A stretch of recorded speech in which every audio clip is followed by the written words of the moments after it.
Aquí ya estamos grabando el capítulo 8, riesgo y tasa de rendimiento requerido. ¿Por qué es importante este capítulo? Para los estudiantes de contabilidad deben conocer la relación entre el riesgo y el rendimiento para prever el efecto que los proyectos más riesgosos producirán en los estados financieros de la empresa.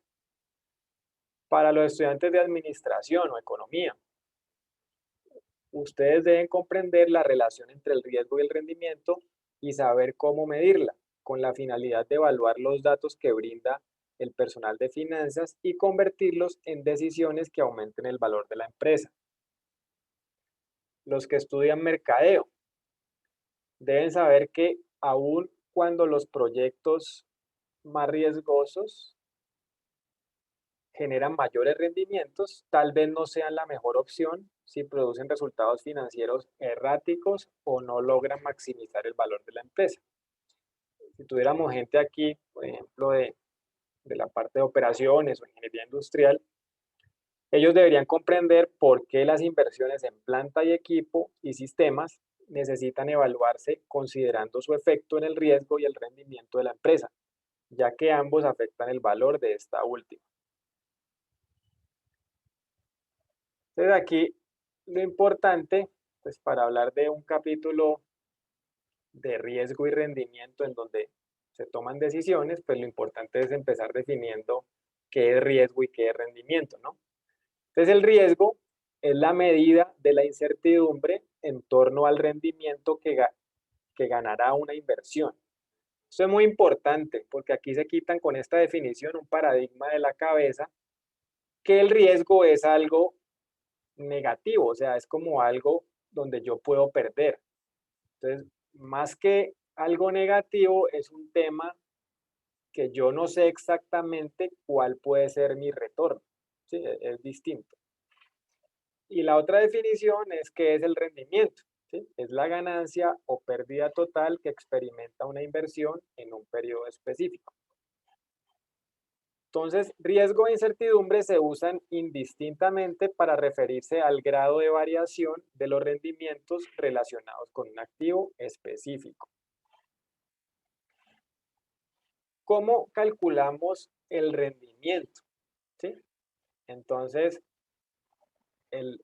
la tasa de rendimiento real o esperada, real es cuando son cifras pues ciertas, esperada es cuando son cifras estimadas, se calcula eh, aquí con un efectivo recibido de la inversión en el activo durante el periodo inicial, digamos el T-1, y se suma el precio o el valor del activo en el periodo, digamos, final, ¿sí?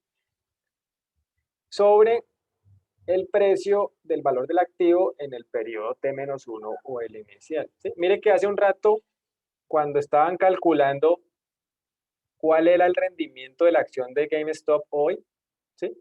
Hicieron esto, sino que no lo hicieron con el efectivo recibido, que sería el tema de dividendos, ¿sí? En caso que la empresa pague dividendos.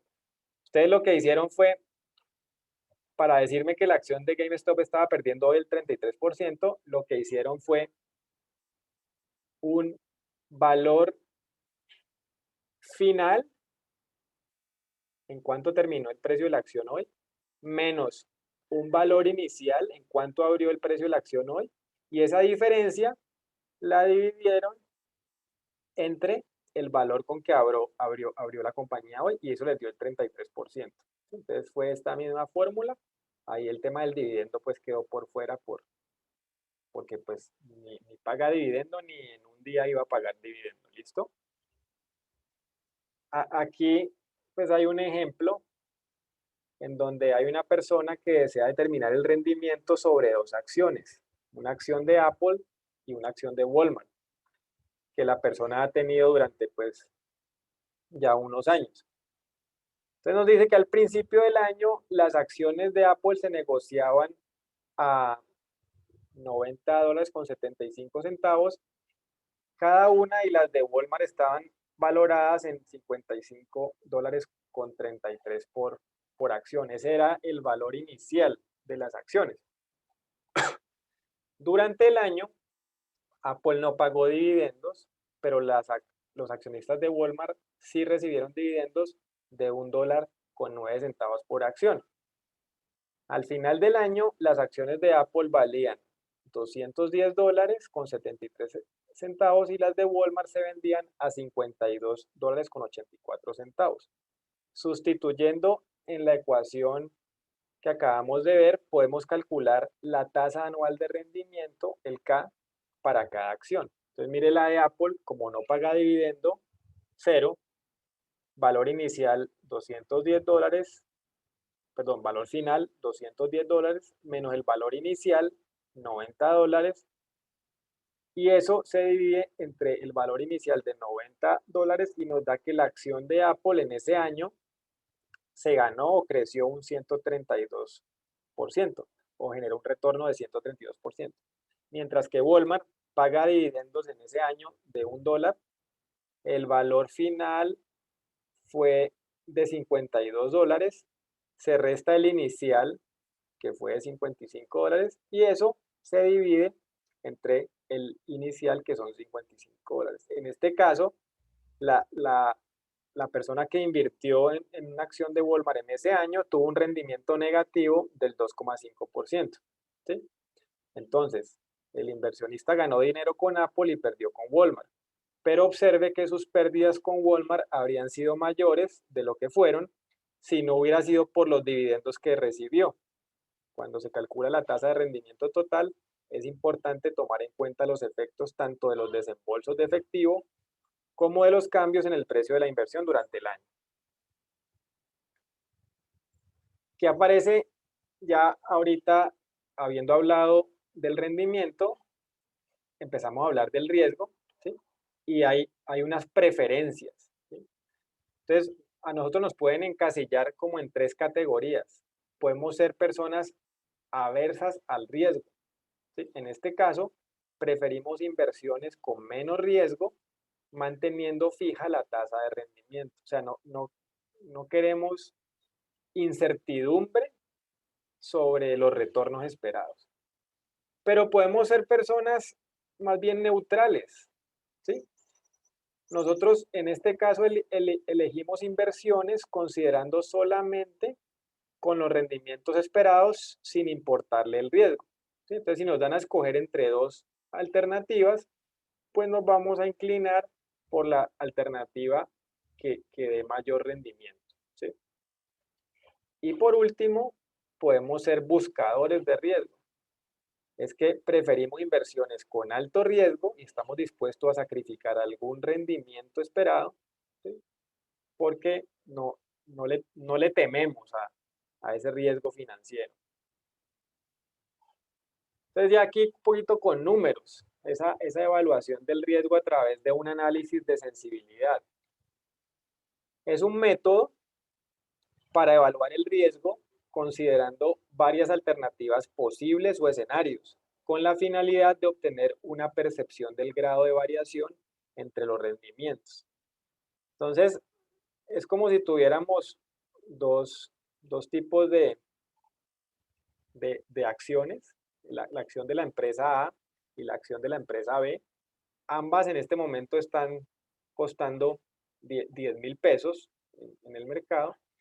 Y aquí pues viene ese análisis por escenarios, ¿sí? Entonces, si de pronto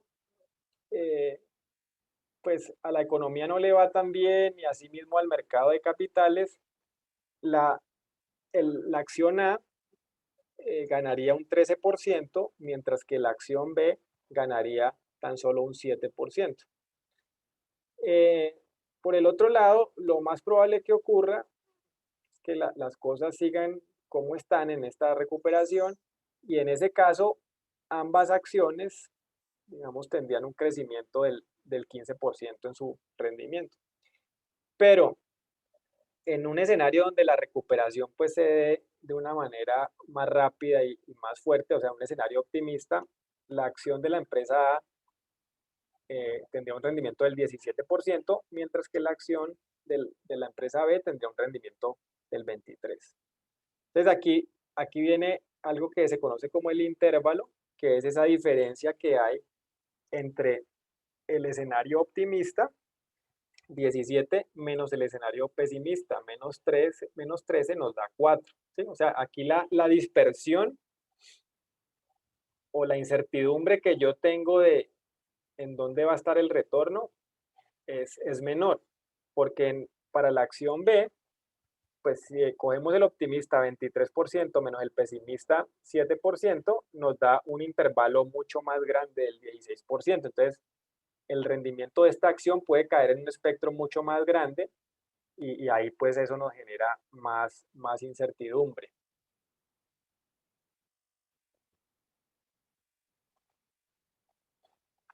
Si miramos esto un poquito desde la perspectiva estadística, eh, pues no son útiles las distribuciones de probabilidad. Entonces tenemos ambos activos, el activo de la empresa A y el activo de la empresa B en estos gráficos de barras. Entonces, veíamos que para el activo A el rendimiento puede estar entre 13 y 17%. Sí, aquí se han adjudicado como unas probabilidades de ocurrencia del escenario pesimista del 25%, del escenario más probable del 50% y del escenario optimista donde hay un 17% de retorno también del 25%. ¿Sí? Y para el activo B, pues recordemos que el intervalo era más grande, ¿sí? Porque teníamos que acá este pesimista podía ser el 7%, el optimista, perdón, el más probable era el mismo 15% y el optimista era el 23%. Entonces mire que pues la distribución de probabilidad, esta está en esta campanita más estrecha, un intervalo más pequeño, y esta viene pues en una campana más amplia. Entonces esto es lo que yo les estaba mostrando, las distribuciones de probabilidad continuas son distribuciones donde acá tenemos la densidad de la probabilidad y acá pues el número como de las observaciones. Entonces, pues este no es exactamente el ejemplo del activo A y del activo B. Aquí hay otros ejemplos. Esto pues son estas famosas campanas que lo que uno hace es poner, por ejemplo, cuáles han sido los rendimientos históricos del activo C y el activo D en los últimos 3 meses. Entonces uno cada día se vuelve un puntico, ¿sí? Entonces, eh, un dato pues muy lejano es por allá, un momento en donde la acción se ganó el 5% y el otro extremo es que la acción D se ganó el 25%, ¿sí? Pero la mayoría de las observaciones están concentradas acá en la mitad. Eh, esto pues nos muestra que el activo D es más riesgoso, ¿sí? Porque tiene una incertidumbre más grande de por dónde es que va a estar ubicada su retorno, a diferencia del activo C, que su retorno va a estar ubicado en un intervalo más pequeño. Y mire que no estamos hablando aquí de riesgo de algo malo, porque no estamos hablando que las acciones estén con rendimientos negativos, no están perdiendo, estamos hablando de rendimientos que son positivos. Entonces, ¿qué instrumentos tenemos para medir riesgo? Tenemos la desviación estándar, que es un indicador estadístico, ¿sí? Es el más común del riesgo de un activo, mide la dispersión alrededor del valor esperado. ¿Qué es el rendimiento esperado? Es el rendimiento promedio que se espera que produzca la inversión. Y hay un indicador que se llama el coeficiente de variación, que permite comparar riesgos de los activos con diferentes rendimientos esperados. O sea, el coeficiente de variación es una relación justamente entre el rendimiento esperado y la desviación estándar para poder comparar, por ejemplo, diferentes acciones.